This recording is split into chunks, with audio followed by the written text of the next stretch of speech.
Hello everybody, this is Jeffrey Booth for the Stories from My Lights YouTube channel. Now first and foremost, you might notice that behind me I am in a different location. This is the mantle of my beautiful fireplace, and we've put on some Halloween decorations this week. And in the spirit of the season, and you're gonna see what the writing prompt I've been asked to do in this book, I thought it would be best to do it in front of a beautiful Halloween and fall scene. Now because of this, you may hear some more echo in the room because this room has more walls close by for the sound to reflect off of. But hopefully it still sounds good enough. Now, as you may have noticed in the past couple weeks, my book hasn't been giving me 3 things to talk about. Now I'm not sure why the ghost or interdimensional creature or whatever it is has been changing things up, but I did have my book vibrate last night. I was sleeping, it had been so long. Again, it's like a smartphone going bzz, bzz, and it woke me up and I started flailing around like a crazy person. And then I read this, and this one is a little different. So this isn't a writing prompt per se. This is what you would call a story title. And the story title for this is simply The Sad Jackolantern. So I'm guessing, and hopefully this is true so my dreams do not get perpetually haunted, that all I have to do is make a story based on the title, The Sad Jackolantern. So, Alden, my family, my friends, anyone else who might have stumbled across this insane exploration into the depth of my psyche, welcome. And now we begin with the Sad Jackolantern. One day, on this planet, the planet Earth, there was a village. And this village you might not have heard of because everyone wants it to be kept secret. And the reason for that is this is the village where jack-o'-lanterns come alive. Now, it's not just that there's a pumpkin sitting on the doorstep of somebody's house taunting people as they walk by, "Hey, you are too slow," or "Boo." There's a body that's mostly human but with orange skin and that has a pumpkin or a jack-o'-lantern for the head. And in this village, there was a jack-o'-lantern who was known as Frowny. And as you might be able to discern from his name, Frowny had a big problem. And that problem was the face that was carved into his pumpkin always looked sad and sometimes even angry. And this made it very, very hard for Frowny to thrive. So we joined Frowny on a day when he was 10 years old. And Frowny was going to school, the usual school he went to. They call it Pumpkin Sword High. And he was trying to play with some kids on the playground at lunch because, frankly, that was the best part of his school day. And so he ran over to some other pumpkin jack-o'-lantern kids playing jump rope, and there was 3 people in front of him, 2 girls and a boy, and they were all laughing and screaming and jumping. One of them was able to actually do a backflip during the jump rope, which that's insane, especially for a pumpkin. But finally, when it got to be his turn, he got over there and he was jumping and he was kind of laughing. And then the person holding the jump rope said, "Well, he's not enjoying this. He's frowning and I don't know, he's mocking us with fake laughter." And so they took their jump rope and left. And Frowny sat there and thought, "What? I was laughing. I was having so much fun. Why on earth would they think I was upset?" And he went to the restroom, and when he was washing his hands, he looked in the mirror and he saw his frown, and I think perhaps he really saw it for the first time. And he thought to himself, how are people ever going to think I'm happy or enjoying their company if they always think I'm frowning? So this made him pretty down, and that night he tried to talk to his parent pumpkin about it. It was his daddy. He lived with his daddy. And his father, who had a frown, but it wasn't as pronounced of a frown, said, "You'll just get used to it, son. You'll learn how to express yourself, and people will get used to you. Remember, out there's jack-o'-lanterns with all kinds of heads. There's frowning heads, smiling heads. Some of the heads just have weird holes. Some of them have 1 teeth. Some of them don't even have a mouth at all. And yet somehow they all manage to survive and usually thrive." And so Frowny thought about it and said, "All right, thank you, Daddy." And he went to bed. That night his dreams were a little sad, but the next morning he woke up in a chipper mood, resolving that he was not going to give up. So he went to school, and he had a great day at school, and afterwards his dad took him to the playground. And his dad had to work like 18 hours a day because he worked for the company that basically tried to make pumpkin seeds not exist anymore. They would try to get the government to ban pumpkin seeds. They would try to get grocery stores to buy things beside pumpkin seeds like hemp seeds. His job was making sure no jack-o'-lantern or pumpkin was eaten, having their brain eaten. But anyway, he worked a lot. So while he was working, Frowny went to the playground, and this playground was called Twin Silo. And it was called Twin Silo because there was 2 old grain silo structures that had been turned into slides. There was all sorts of great stuff at this park. If any of you live in that town, you might have seen this park, but shh, don't tell anyone about the jack-o'-lanterns. Anyway, Frowny was running around playing by himself, going down slides, climbing, and that was fun for a while, but then he saw a group of kids playing tag, and they were running around, having fun, and he ran up to them and said, hey kids, my name's Frowny, can I play tag? And they all looked at him and they said, I mean, if you really want to, you don't seem too excited. And Frowny said, I am. And so they let him play tag, and when it was his turn to be it, he was chasing them around, and the kids must have just thought he was angry because he was getting winded and he was grunting and he was frowning a little bit. And they said, if you don't want to play, you don't have to play, okay? Just go away. We'll play with ourselves if you're not having fun. And Frowny said, but I am having fun. I'm having so much fun. And they said, we just don't believe you. You're making our game not as fun because you're not having a good time. And they left. And Frowny once again thought, gosh, what could I have done differently? So he resolved again, based on his father's advice, not to give up. And he told himself that the next day he would try something even better. So the next day, his father took him to a trampoline park. And yes, believe it or not, they did have trampoline parks in the Jack-o'-lantern village. Now, I will advise you that they weren't as popular as they were on our planet, because if a trampoline falls and hits its head, well, let's just say the repercussions can be a little more catastrophic, because pumpkins are not as hard as a bony skull, and especially if you have a skull that is mostly bone with very little brain, like me. Anyway, he went to the trampoline park, and as usual, he was kind of playing by himself while he built up his confidence and had some fun. But once more, he found some kids that were doing flips and having a lot of fun, and he walked up to them, and he decided this time, since he couldn't show his happiness with his mouth, he was gonna overemphasize the joy in his voice. So he walked up to them and he said, like, hey guys, what's up? Can I play with you? And they all looked at him and they were like, are you making fun of us? He said, no, I'm totally not making fun with you. I just want to play. And they were like, no. And they walked off. And he thought, oh, great. So they thought I was being sarcastic because I was frowning but talking in a really happy voice. So he went and got his dad, and he and his daddy played on the trampoline. And, but the whole time he couldn't stop thinking about what had happened. So that night he went to bed. He looked up at the sky through his open window, and he said, oh, please, if there's anything out there, if there's anybody out there, just make me into something different. I don't want to be this way anymore. I don't like myself. And he fell asleep. And you might be thinking that's very, very sad, because that is very, very sad. Now you might think that's really sad. And honestly, I think it's really sad too. But something happened that he wasn't expecting. When the sky outside was bright with the light of a full moon, he heard a knock, conk, conk, conk, on his window. And he looked up, and believe it or not, outside he saw a star. Now, not the kind of star you see in the night sky, which is really just an exploding ball of fusion energy, but the shape of a star. And it was glowing, and it was hovering, and there were little flecks of stardust coming off of it. And on top of that star was a fairy with blue skin and magnificent wings, 4 wings actually, that seemed to also be emitting some sort of bright, beautiful fairy dust.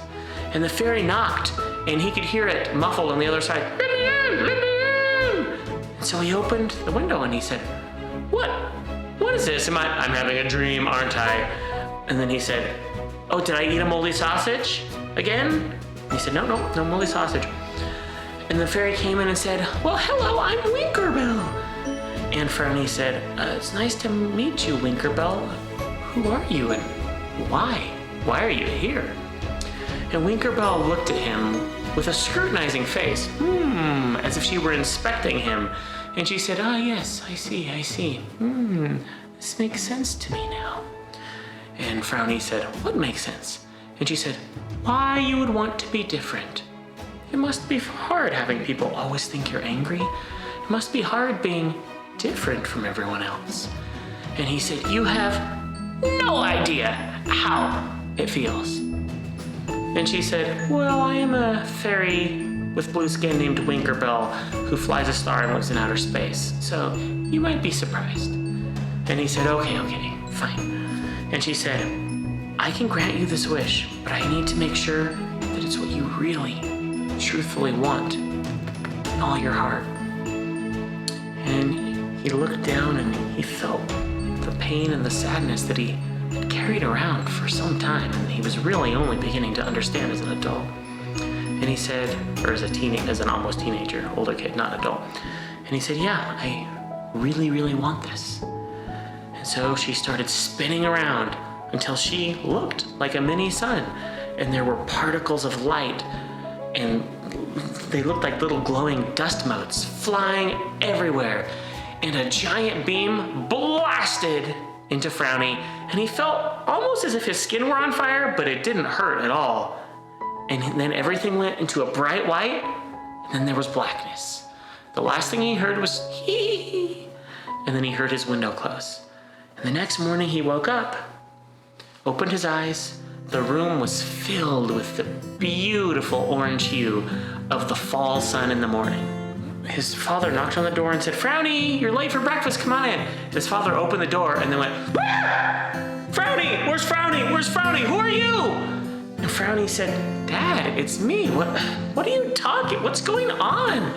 And his dad just ran out of the room going, ah! Frowny got up and said, what kind of weird joke is he trying to play today? Then Frowny went to the bathroom, and do you know what he saw in the bathroom? In the mirror was a human face looking back at him. A rather handsome human face. You might say, almost as handsome as this human face. I jest. And he actually screamed a little bit too, and then he splashed some water on his face, and there was still the human face looking back at him. And he sat there for just a few minutes, moving his facial structure around, his facial muscles, frowning, smiling, looking angry, looking like he had to go to the bathroom, and all the various faces you could make of. And instead of screaming again, he went, this is awesome! He was so happy. So he went out and he found his father sitting at the kitchen table with his head in his hands, kind of muttering to himself about how he had eaten too many moldy sausages. And he said, Dad, it's me, Frowny. And his dad said, Frowny, okay, if it is you, then what Minecraft world did we play last? And Frowny said, we haven't played Minecraft for a long time, but Seaside Village. And his dad said, Frowny, it is you. Sit down. And so Frowny told his dad the whole story. And his dad said, I had no idea that you were feeling that way, son. I'm sorry. And Frowny said, it's not your fault, Father. I was born the way I am, but, I made the wish and now it's come true. What do I do? And his father said, you live your life. You do what you would normally do, but with this human face. This is so strange. So Frowny went to school, and he did not get the reaction he hoped for. Nobody believed he was Frowny, and they wondered why there was a human in school. You see, jack-o'-lanterns had over time grown to be somewhat suspicious of humans for very good reason. Most humans liked to carve jack-o'-lanterns and set them out on front porches, and since they weren't living pumpkins, that was fine. Some humans loved to smash pumpkins on streets and on houses, and so the living pumpkins just generally stayed away from all but the humans they already knew they could trust. So the whole day, didn't go as he expected. He got shunned. The other pumpkins didn't seem to want to spend time with him. They wanted to spend even less time with him. Not because he looked sad, but because they just didn't trust him. And so he went home to his father and he said, "Father, where is the nearest human school?" And his father said, "It's around 25 miles away in Blobberton." And Frowny said, "Can I try going to school there tomorrow?" And his father got on the phone and called and, "Hey, can we enroll a student tomorrow?" And they went, and then his father hung up the phone and said, "Yeah, you can start tomorrow." So that night, Frowny went to bed even more confused than he had been, because he thought if just his frown went away, all of his problems would magically be solved. But they weren't. How strange. Anyway, the next morning he got up, his father drove him 25 miles to Blobberton, and he went to the high school, and what he found was he was expecting the humans to immediately accept him. But it turns out that being the new kid at a new school with humans is even harder than being a frowning jack-o'-lantern. Some kids made fun of him. Most of them just ignored him. And he did make a couple friends, but it seemed like the humans took longer to attach to each other and warm up to each other. So he left that day of school feeling a little sad. But he went for another week, and he started to know a few kids, but the same thing happened. He didn't feel connected with any of them. He went 2 weeks and then 3 weeks. And by this time the kids were getting to know him enough, and they didn't understand why his name was Frowny. They assumed it was just a strange nickname, but things were, mostly okay. But then he started getting pimples on his face, which if you haven't had a pimple before, it's like a little pussy bump on your face that can hurt, and some people don't like the way they look. And kids were teasing him about it, and he thought, wait, here I am again, getting teased about something that I don't have any control over. It's no different than when my face was frowny. My body's different. I went to a different school. I met different friends. I'm not even with my own type. I'm with humans instead of jack-o'-lanterns. And the same thing is still happening. And so Frowny went home to his dad and he said, "Dad, I don't want to go to that school anymore." And his father said, "Well, what are we going to do? We have to get you an education." And he said, I'm gonna try to get turned back into a jack-o'-lantern." And so that night, as he was falling asleep, he once again looked out the window at a crescent moon. And he didn't know how he should talk to that fairy, but he said, "Winkerbell, this isn't what I wanted. Will you please turn me back, please?" And he went to sleep, hoping she would tap on his window again. She didn't. So the next day, he just occupied himself at home, went on some walks with his dad, they played some board games, nothing exciting. And he tried it again that night, and the next night, and the next night, and the next night, and the next night, and the next night, and the next night. And he was starting to feel hopeless, feeling, what did I do? To the point where he was actually considering going to a human Halloween shop and getting a jack-o'-lantern mask, or getting a pumpkin that wasn't living and putting it over his head just so he could go back to school. And that night when he was falling asleep, he was crying, tears were dripping gently down his face, and he looked out the window at the full moon and said, "Please, Winkerbell, I need you." And he fell asleep. But this night, knock, knock, knock, on his window, he jumped up as fast as he could, opened the window, and Winkerbell came in with a strange smile on her face. She seemed much more jovial and happy than the last time they had met. And she said, "Ah, having problems, are we?" And he told her as much of the story as he could, and she said, "Yes.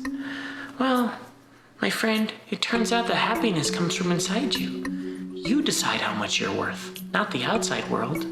If you do the right thing, if you're an honorable person, if you tell the truth, and if you treat others with respect and kindness, if you feel good about yourself, it doesn't matter what's out there." And he said, "I can see that now." And she said, "Do you want to be turned back?" And he said, "Yes, please, I would like that very, very, very, very much." And so she started spinning again and looked like a small star. And once again, the little particles of light shot out, the dust mote shot out, everything was going crazy. And he felt the white, the heat and the white light around his skin. He couldn't see. And then there was blackness. The next morning he woke up, he looked at his hands. They were orange! He went and ran in the mirror, and there was his jack-o'-lantern face. Yeah, he said. But wait, something was different. He looked at his face, and his jack-o'-lantern was in a smile. And he got a little concerned about that and said, what? And then he saw his jack-o'-lantern face go into a frown. And then he started playing with it. He could frown and smile, or just have a neutral face. He ran out to his father and showed him, and his father started jumping up and down. Frowny started jumping up and down. They were so happy. He got ready, he went to school, and he saw all his friends wearing his frown face. And he went out to play jump rope. And as he was jump roping, he started smiling. And everybody went, "Ah, Frowny's having a good time." And he did have a good time. And he played with them for an hour. The next day he went to the park and he played tag and hide and seek. And nobody was upset at him. And nobody thought he was angry. And he went to the trampoline park and played with the kids there and they were fine. And now when he frowned, everyone knew he was really sad. But you know what? Frowny realized that even if he could only make the frown face, he would have been okay. And that is the story of Frowny, the jack-o'-lantern that could only frown. I hope you've enjoyed this story. It wasn't a usual action-packed wizards and warriors and saving the world, but it was the story of a pumpkin who experiences things that all of us experience. Feeling like we're not good enough, feeling like we're not liked, and letting other people decide how we feel about ourselves. But I can tell you, everyone out there, you have the power to look inside your soul and your heart and know that you're good, and let that radiate into the world, and it doesn't matter what anybody else thinks. Good night, Alden. You are my best friend, and I love you more than anything on this world. And if anyone else is watching this, somehow YouTube must have dumped you into the internet's sewer system and you've been flushed out here. If you have been flushed out here, thank you for watching. I do appreciate it. I would love any feedback on how I can make these stories better. And if you know anybody who you think would enjoy them, please feel free to share them or like or subscribe. Or you could comment on that I have a lopsided face and a gap in my teeth. Whatever you choose. Good night.